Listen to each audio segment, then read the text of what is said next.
Hello à tous et bienvenue dans cette nouvelle vidéo. Aujourd'hui, on va parler de la sécurité en véhicule aménagé, que ce soit en van, en fourgon ou en camping-car. Générique!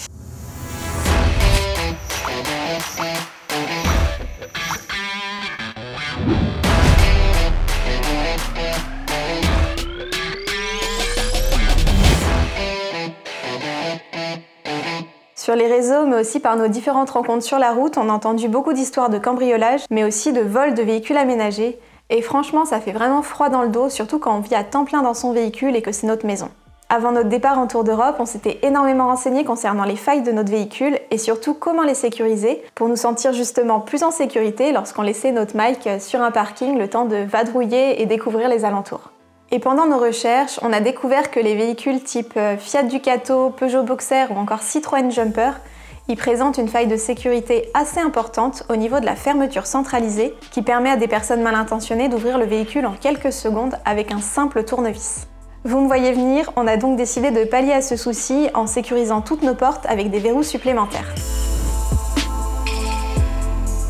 Sur le marché, il existe de nombreux modèles de verrous, orientés plutôt véhicules de loisirs ou véhicules utilitaires, mais on a eu du mal à trouver un modèle qui nous convenait vraiment et qui combinait toutes les qualités qu'on recherchait, c'est-à-dire discret, donc on voulait pas de logo écrit en gros sur le verrou et on voulait une couleur sobre, résistant, que ce soit au forçage ou au vieillissement et à l'environnement, et surtout pratique, donc avec une seule clé et un verrou qui est directement intégré au véhicule, qui soit facile à fermer.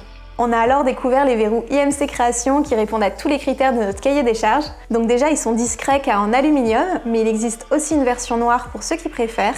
Ils sont résistants, que ce soit au vieillissement grâce à l'anodisation de l'aluminium ou à l'effraction grâce à leur barillet haute sécurité et leur conception intelligente. Et ils sont pratiques avec leur clé unique et le verrou qui coulisse sur la porte. Ce qui est top, c'est que les verrous sont fabriqués sur place et les barillets directement montés à la commande, ce qui permet d'obtenir un set de 4 verrous avec une clé unique. Et un point qui était important pour nous, aucune partie du verrou ne se détache, donc c'est pas possible d'oublier quelque part ou de perdre une partie du verrou. On avait utilisé un premier modèle sur la porte latérale et sur les portes arrière de Mike pendant tout notre tour d'Europe, et ça nous avait aidé à nous sentir plus en sécurité lorsqu'on garait le véhicule quelque part pour partir vadrouiller et explorer les alentours. Comme on était très content des verrous qu'on avait installés sur Mike, on a contacté Eric, le gérant d'IMC Création, pour tester son dernier modèle, le verrou fuyant, qu'on va installer sur notre nouveau fourgon. C'est donc ce modèle qu'on va installer sur le nouveau fourgon. Donc Eric nous a envoyé un pack qui comprend 2 verrous fuyants, un pour la porte latérale et un pour les portes arrière, mais également 2 verrous pour les portes avant, donc un par porte. Et dans le pack, il y a aussi la clé unique qui permet d'ouvrir les 4 verrous. Donc il y a un jeu de 3 clés.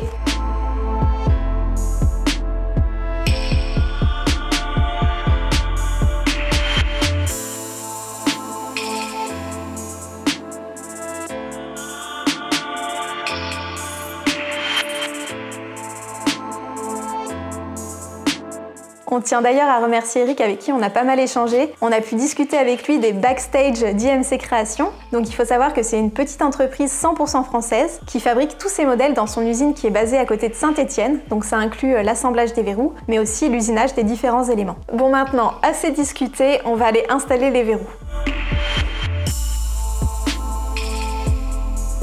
Vous allez voir, l'installation des verrous, elle est assez facile et au niveau des outillages, c'est très simple. Il vous faut une perceuse avec un fourret de 5 pour percer la tôle et une rifteuse pour fixer les verrous. On va commencer par installer les verrous extérieurs sur la porte latérale et les portes arrière. Ces verrous sont constitués de 2 éléments. Tout d'abord, on a le coulisseau qui est la pièce principale qui contient le barillet. Et ensuite, on a la glissière qui est l'élément qu'on va fixer sur la tôle du fourgon. Donc le principe, c'est qu'on aura la glissière qui sera fixée avec 8 rivets dans la tôle. Et ensuite, on aura le coulisseau qui va venir glisser dessus pour ouvrir et fermer la serrure. Et enfin, on a une cale en plastique qui viendra se mettre entre la glissière et la tôle pour assurer l'étanchéité et le jeu de fonctionnement.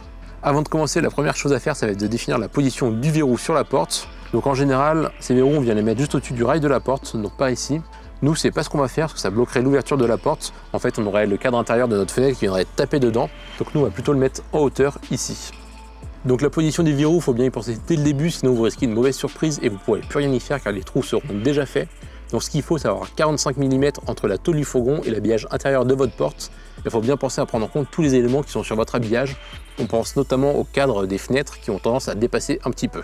Ce qu'on vous conseille de faire pour bien vérifier la position de votre verrou, ça va être de venir le scotcher à l'endroit où vous pensez le mettre et de venir ouvrir la porte et la refermer pour être sûr qu'il n'y a aucun élément qui frotte.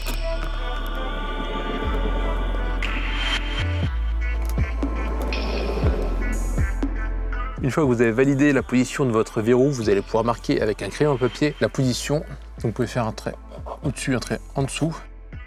Donc maintenant on va installer la glissière. Donc ce qu'on va faire, c'est qu'on va venir percer le premier trou. On va se servir de ce premier trou pour venir rifter la glissière sur la tôle. Et ensuite on va se servir de la glissière comme d'un gabarit pour venir percer les 7 autres trous à faire.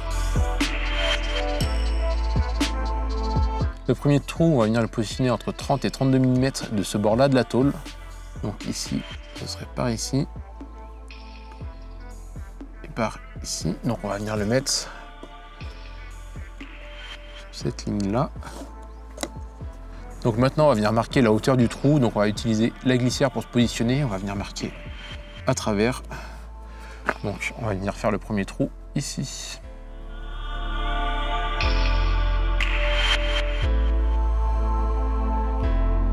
Avant de percer, je vais mettre quand même un petit coup de pointeau sur ma marque pour éviter que le fourré puisse glisser et être bien précis. Et ensuite, on va pouvoir percer avec un diamètre 5.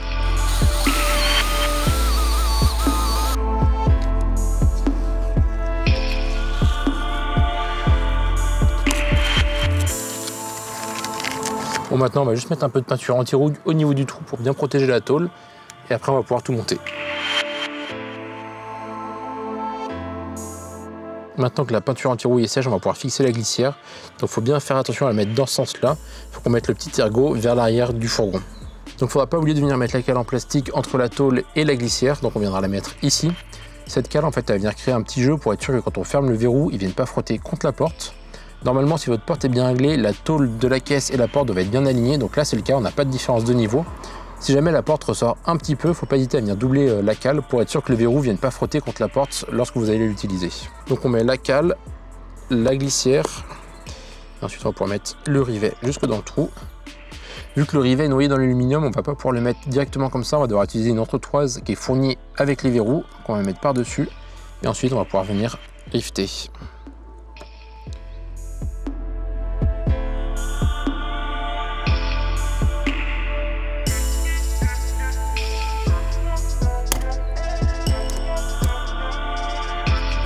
Bon, finalement j'ai mis le rivet sans l'entretoise parce que ça marchait pas avec l'entretoise.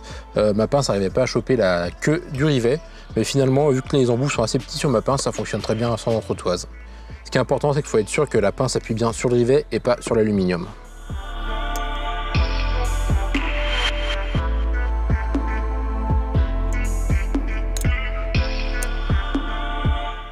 Maintenant qu'on a mis le premier rivet, on va pouvoir attaquer le deuxième trou. Donc il faut faire attention, la plaque pour l'instant elle peut encore pivoter, donc il faut bien la garder bien droite, la tenir et percer.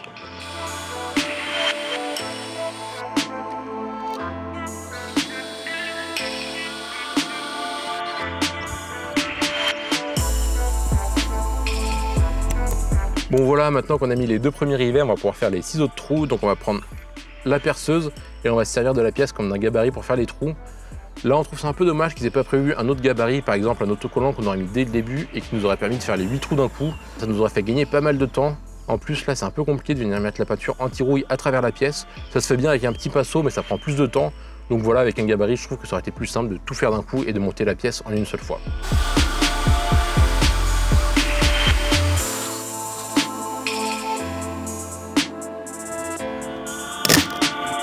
Maintenant qu'on a mis tous les rivets et que la glissière est bien fixée sur le fourgon, on va pouvoir mettre le coulisseau. Donc la technique pour mettre le coulisseau, ça va être de trouver une lame très fine qu'on va pouvoir mettre ici et qui va pouvoir se glisser entre la glissière et le coulisseau pour venir tenir en position le petit pitonio là qui est sur ressort. Donc hop, on va mettre ça comme ça. Venir appuyer, hop, et glisser en même temps. Voilà. Tac, et c'est bon là, le verrou est mis. Donc là il est en position ouverte, position fermée. Verrouillé et déverrouillé. Bon, ça y est, le premier verrou est installé sur la porte latérale. Maintenant on va pouvoir aller attaquer le deuxième verrou qui va être sur la porte arrière et c'est exactement la même méthode pour l'installer.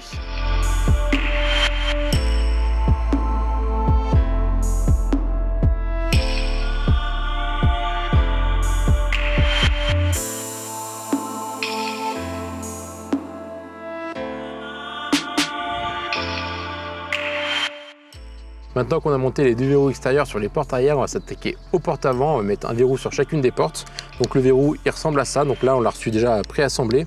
Avec le verrou, on a aussi reçu 2 petites équerres de montage qui sont spécifiques au Fiat Ducato. Donc la grande équerre, on va monter le verrou dessus et après on viendra la mettre sur la porte, ici. Et la plus petite équerre, c'est celle qui va aller sur la caisse qu'on va venir mettre derrière l'habillage par ici.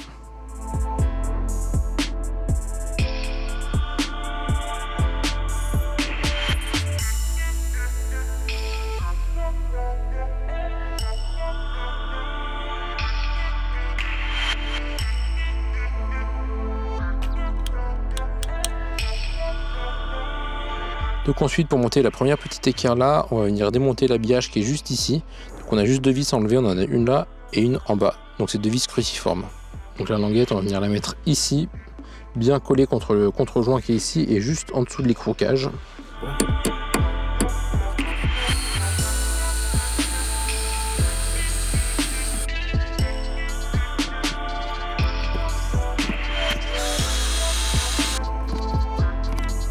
Pour pouvoir ajuster l'habillage, on va venir leur découper un petit peu la Dremel pour pouvoir laisser passer l'équerre. Donc on va couper ici un petit rectangle.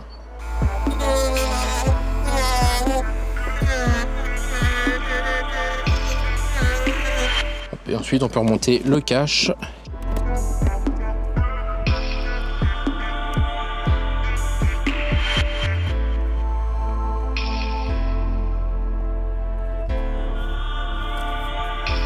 Ensuite, on peut installer l'autre partie du verrou qui va aller sur la porte, donc avec la grande équerre et le verrou qu'on a préassemblé. On va venir le mettre par ici. Et on va venir mettre 2 rivets sur cette face-là et 2 rivets sur cette face-là. Pour la hauteur, faire attention de bien s'aligner avec l'équerre qu'on a mis dans la caisse.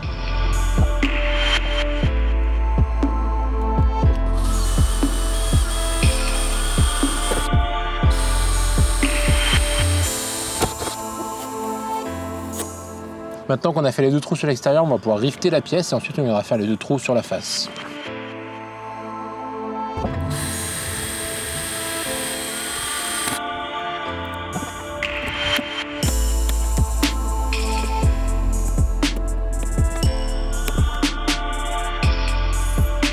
Et voilà ce que ça donne une fois le verrou installé. Donc c'est des verrous qui sont plutôt discrets mais aussi peu accessibles, donc ce qui est à la fois un avantage mais aussi un inconvénient. C'est un avantage car si quelqu'un vient à casser la fenêtre, il aura du mal à accéder au verrou. Mais l'inconvénient, c'est que nous aussi, on a du mal à y accéder. En effet, de ce côté-ci, on a une banquette de place et quand la porte est fermée, il y a vraiment très peu d'espace entre la banquette et la porte. Donc c'est assez compliqué d'accéder au verrou et on est obligé d'y aller à l'aveugle pour le fermer ou l'ouvrir avec la clé. Donc c'est vraiment pas pratique. Nous, on se connaît, on sait très bien qu'on l'utilisera jamais du coup, ce qui est un petit peu dommage quand même.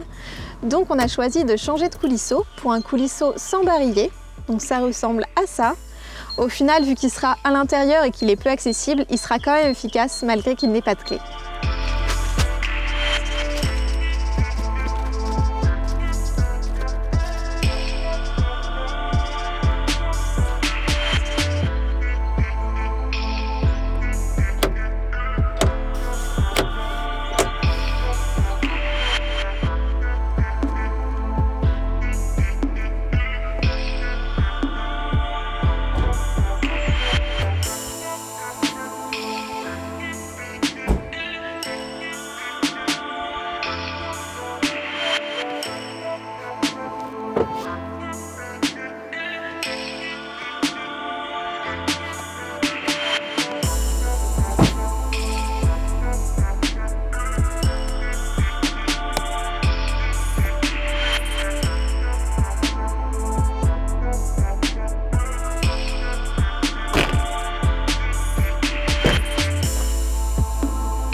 Donc voilà le résultat une fois tous les verrous verrouillés.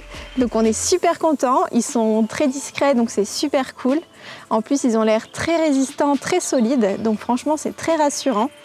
Nous vraiment on trouve ça très rassurant d'avoir des verrous supplémentaires, même si c'est pas une raison pour aller se garer un peu n'importe où et faire n'importe quoi. On se gare vraiment que dans des endroits où on se sent en sécurité et c'est le plus important.